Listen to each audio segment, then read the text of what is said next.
കലൂർ ബാലൻ എന്ന് നാട്ടുകാർ സ്നേഹത്തോടെ വിളിക്കുന്ന ബാലേട്ടന്റെ ഈ വിളിക്കായി കാത്തിരിക്കുന്നവരുണ്ട് ഈ കാടിനകത്ത്.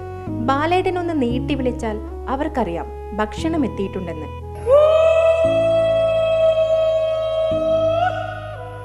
ഇത് കേട്ട് കാട്ടിൽ നിന്ന് ഓടിയെത്തുന്നവരിൽ കുരങ്ങനും മയിലും കാട്ടുപന്നിയും ആനയും ഉൾപ്പെടെയുണ്ട്. കാട്ടുജീവികൾ ഭക്ഷണം വെള്ളം കിട്ടാതെ നാട്ടിലേക്ക് ഇറങ്ങിക്കൊണ്ടിരിക്കുകയാണ്. കാരണം കാട്ടിൻ്റെ ആവാസ വ്യവസ്ഥ മനുഷ്യൻ തകർത്ത് വന്യജീവികൾ ഭക്ഷണം വെള്ളവും കിട്ടാതെയാണ് നാട്ടിലേക്ക് ഇറങ്ങി നാട്ടിൻ്റെ ആവാസ വ്യവസ്ഥ തകർത്തുകൊണ്ടിരിക്കുന്നത്. അതിനുവേണ്ടി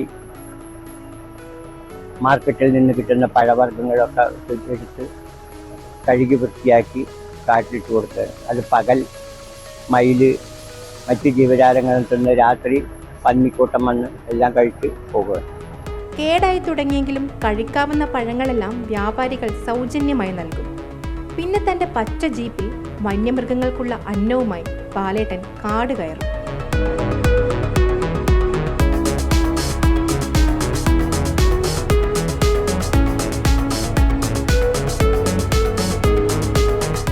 ഇത് രാവിലെ നേരത്തെ 4:30 ഉണരും.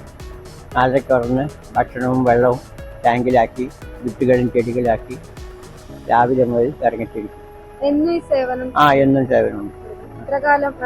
അതായത് ഇങ്ങനെ കൊടുക്കുന്നതോളം നമുക്ക് കിട്ടുന്ന ഒരു മനസ്സമാധാനം. അങ്ങനെയൊന്നുമില്ല. ഒരു ജീവിയെ തീറ്റുന്നതല്ലേ ഒരു മനുഷ്യന്റെ ധർമ്മം. വിശപ്പ് പറയുമ്പോൾ എല്ലാ ജീവജാലങ്ങൾക്കുള്ളതല്ലേ.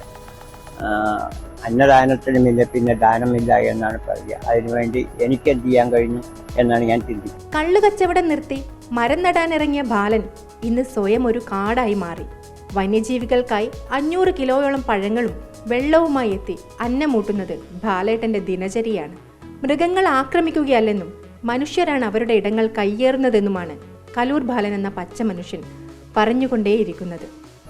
ഇങ്ങനെ കൊടുക്കുന്ന സമയങ്ങളിൽ എന്തെങ്കിലും ആക്രമണങ്ങൾ അവരുടെ ഭാഗത്ത്? ഇല്ല, വന്യമൃഗങ്ങളൊന്നുമില്ല. മനുഷ്യനാണ് അങ്ങോട്ട് ആക്രമിക്കുന്നത്. വന്യമൃഗങ്ങൾ ഒരിക്കലും മനുഷ്യനെ ആക്രമിക്കാറില്ല.